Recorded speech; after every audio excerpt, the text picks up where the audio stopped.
Okay, bismillahirrahmanirrahim. Assalamualaikum warahmatullahi wabarakatuh.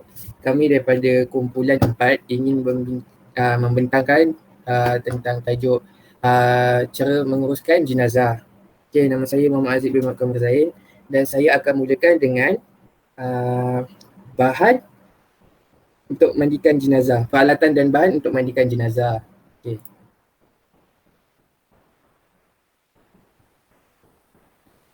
Okay, siapakah yang layak untuk menguruskan jenazah? First adalah ahli keluarga, sama ada anak, bapa. Kalau lelaki lah. Kalau perempuan, perempuan lah. Kalau ahli keluarga tak sanggup, boleh kepada wakil-wakil agama. Okay, hal yang perlu disiapkan oleh untuk mandikan jenazah, first adalah penutup muka, kedua sarung tangan, ketiga apron, dan keempat boot. Okay, seterusnya menyiapkan air dan daun bidara atau sabun di dalam baldi. First kita perlukan cawan dan daun bidara kering serta baldi. Okay, first kita boleh letak 4 liter air dengan satu cawan daun bidara. Selain itu kita boleh letak 8 liter air tambah 2 mak daun bidara. Selain itu kita boleh letak 12 liter air campur 3 cawan daun bidara. Selain itu kita boleh letak 15 liter air campur 4 cawan daun bidara.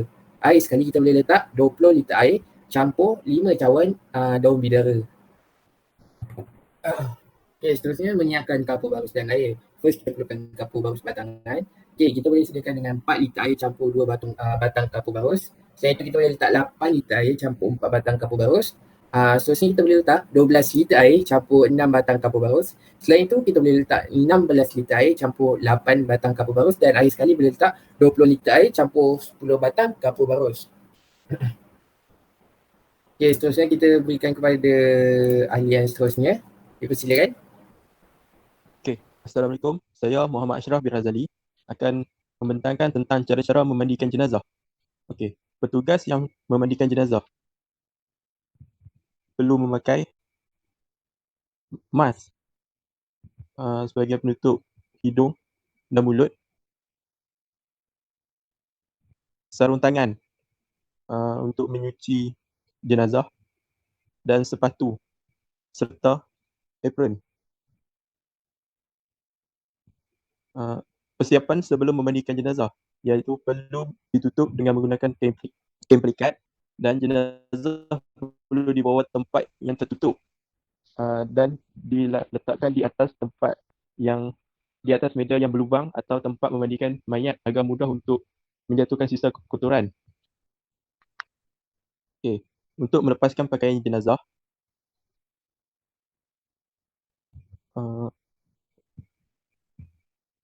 iaitu dengan cara satu orang memegang kain penutup jenazah yang berada di bahagian kepala serta satu orang lagi memegang kain penutup jenazah yang berada di bahagian kaki. Manakala seorang lagi petugas yang melepaskan baju jenazah tersebut dan hanya orang ini sahaja yang boleh melihat keadaan badan jenazah tersebut. Jika jenazah sudah kaku, hanya menggunakan gunting untuk menggunting baju serta seluar bagi memudahkan membuka pakaian jenazah tersebut.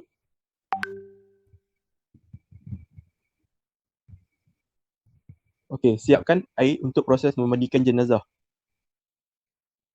iaitu air yang sudah dicampur dengan daun bidara serta air yang sudah dicampur dengan kapur barus. Yang perlu memandikan jenazah ialah berjumlah 4 orang. 2 orang bertugas untuk memegang penutup dan 2 lagi bertugas untuk memandikan jenazah. Membersihkan kotoran jenazah. 1. Membersihkan lubang-lubang di bahagian kepala seperti mata, hidung dan mulut serta telinga.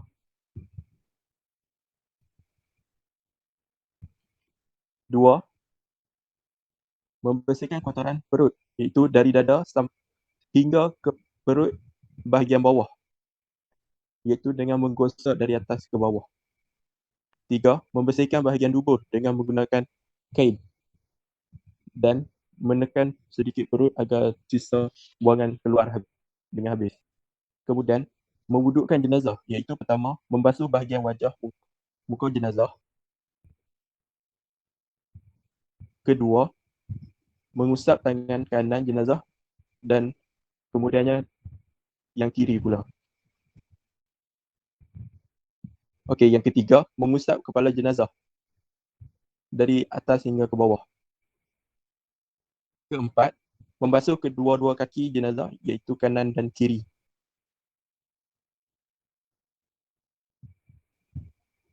Okey. Selain itu, iaitu jumlah total siramannya adalah ganjil untuk memandikan jenazah. Memandikan jenazah iaitu dengan menyiram mulai dari bahagian kepala sehingga setelah semuanya basah kemudian disabuni dan untuk semua badan serta mengiringkan jenazah ke arah kanan dan dikiringkan ke belah kiri pula. Dibilas, kemudian bilas dengan bersih dan bilasan terakhir menggunakan air kapur barus. Dan serta kemudian kain yang terbentang di atas jenazah perlu ditutup dan diletakkan ke atas tubuh jenazah tersebut.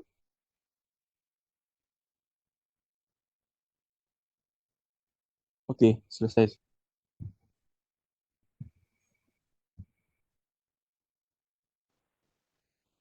Okey, kita teruskan dengan ahli yang seterusnya.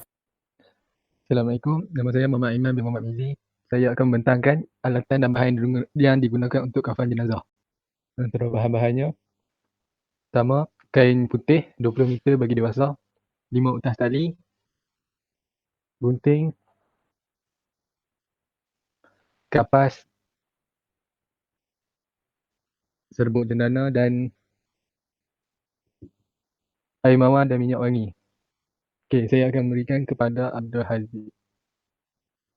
Okey, Assalamualaikum warahmatullahi wabarakatuh. Saya Abdul Haziq bin Zaiman. Saya akan sambung bentangkan cara kafankan jenazah. Yang pertama sekali, kita kena sediakan 3 atau 5 utas tali yang dihamparkan di tempat perbaringan.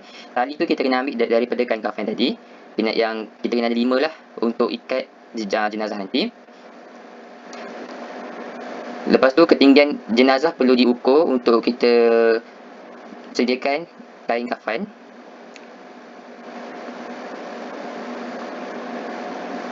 Kain kafan yang telah kita beli tadi kita potong kepada 3 bahagian. Pastikan 3 bahagian itu sama besar. Sebab apa, kain kafan ni kita akan jadikan sebagai untuk kita balut jenazah tu nanti, untuk kita kafankan jenazah.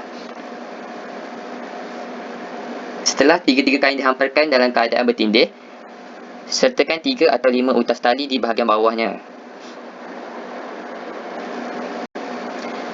Dan apabila telah siap, kita hamparkan kapas gulung di tengah-tengah kain, memanjang ke bawah mengikut anggaran saiz jenazah. Kain tu adalah kapas tu kita letak di bahagian badan selalunya. Selepas saja kita letakkan kapas, kita letakkan kapas juga di bahagian tengkuk dan juga kepala. Serbuk cendana ditaburkan di atas kapas yang telah dibentangkan. Dan seterusnya kita perlulah angkat mayat dan letakkan dengan berhati-hati. Kemudian baringkan mayat tersebut di atas kain kafan yang sudah dibentangkan. Selepas itu, kita perlu tutup jenazah dengan kapas yang telah disediakan pada bahagian-bahagian yang tertentu. Contoh, di bahagian kemaluan, kedua-dua siku tangan dan dada, di bahagian telinga, di bahagian muka dan kedua-dua belah kaki jenazah. Selepas saja kita meletakkan kapas, sekali lagi kita taburkan serbuk kayu cendana di atas kapas yang berada di atas jenazah. Kain kafan diselimutkan atau ditutupkan dari lembar yang paling atas sampai lembar paling bawah secara satu persatu mengikut turutan.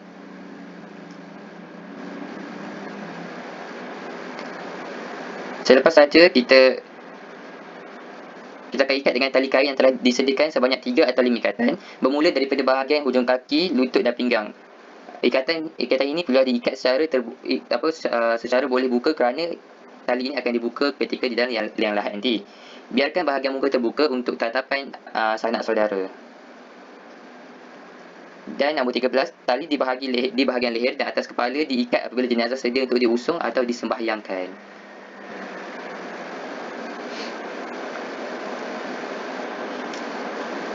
Setelah kita ikat, kita perlu renjiskan air mawar dan sapulah minyak wangi untuk memastikan mayat tiada bau.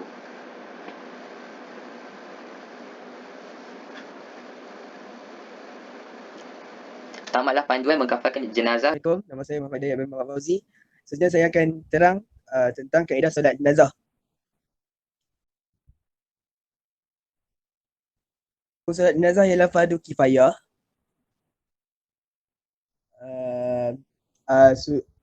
Sunat yang sangat dituntut.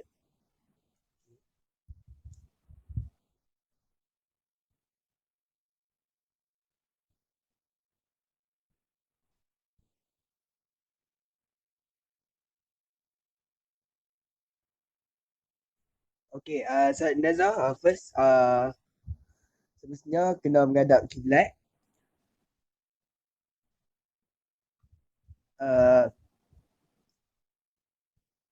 Solat juga dilakukan macam solat kita solat berjemaah yang fardu, lelaki duduk depan, wanita di belakang, dan imam duduk depan sekali lah. Okay, next.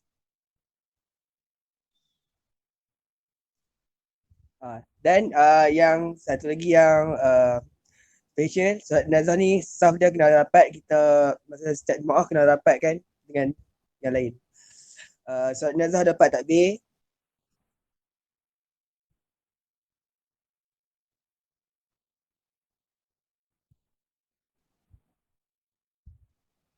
Takbir yang pertama, first niat. So niatnya sahaja aku solat jenazah terhadap mayat ini kerana Allah Ta'ala.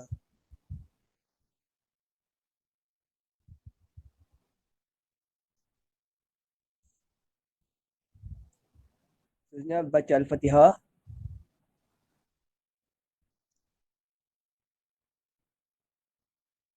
Takbir pertama, takbir kedua.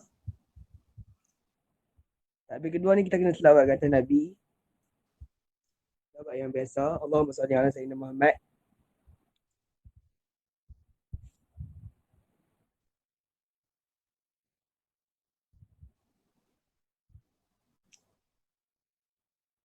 Seterusnya takbir yang ketiga. Baca doa.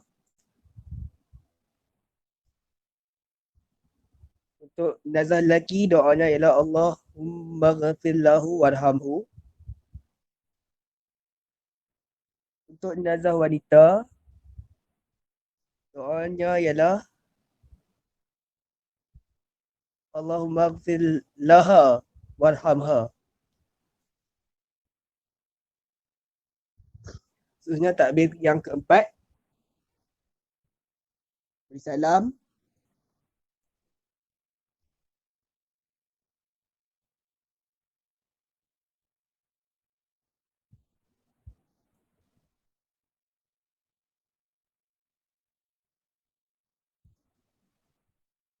And itu saja. Terima kasih. Seterusnya saya serahkan kepada orang seterusnya. Assalamualaikum warahmatullahi wabarakatuh. Nama saya Muhammad Fadli Syafiq. Saya akan membentangkan cara menguburkan jenazah menurut Islam. Okey. Menguburkan jenazah. Yang pertama, kita perlu menggali liang lahat, memperdalam galian lubang kubur agar tidak tercium bau jenazah dan tidak dapat dimakan oleh burung, binatang dan pemahan bangkai. Ini adalah anggaran ukuran semasa menggali kubur.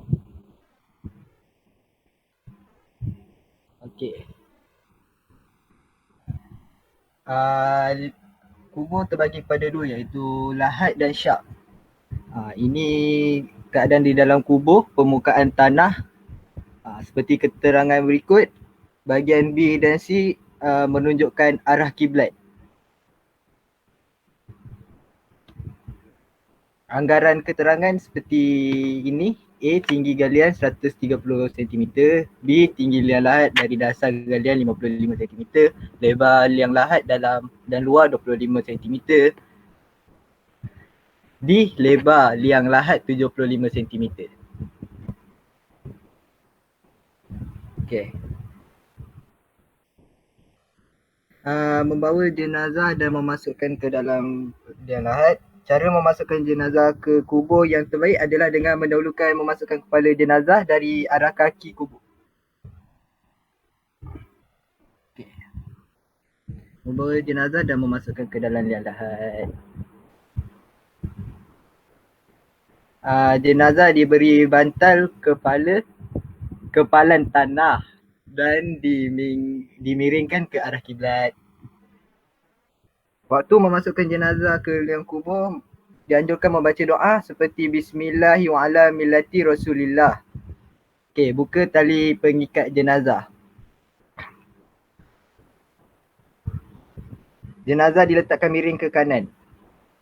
Kemudian ditutup oleh papan secara condong agar tidak langsung tertimpa tanah. Disunahkan bagi setiap Muslim melemparkan 3 kepalan tanah ke dalam liang lahat.